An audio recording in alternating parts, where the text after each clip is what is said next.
Libreng may enjoy ang swimming sa isang beach sa Magallanes, Sorsogon. Pero higit sa ganda ng tanawin, G tayo sa parolang itinayo mahigit 100 taon na ang nakalipas. Panoorin sa report na ito.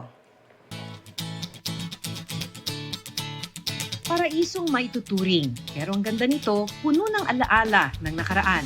Patunay ang parolang 100 taon nang nakatayo. Nagpalit na yung from the Spaniards to the Americans. Ang Americans na ang nagtayo.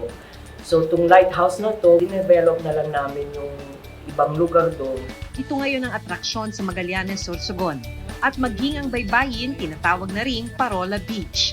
Tanaw mula sa taas ng lighthouse, ang asul na tubig, puting buhangin at kakaibang rock formations.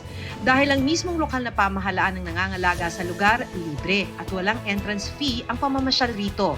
May extend pa ang bonding dahil set up po tayo doon ng mga solar lights sa 10 cottages para po yung mga willing po mag-overnight camping ay makapag-camping po sila doon na maliwanag yung area, yung beach area. Huwag magpahuli sa mga balitang dapat ninyong malaman.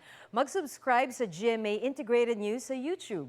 Sa mga kapuso abroad, subaybayan nyo kami sa GMA Pinoy TV at sa www.gmanews.tv.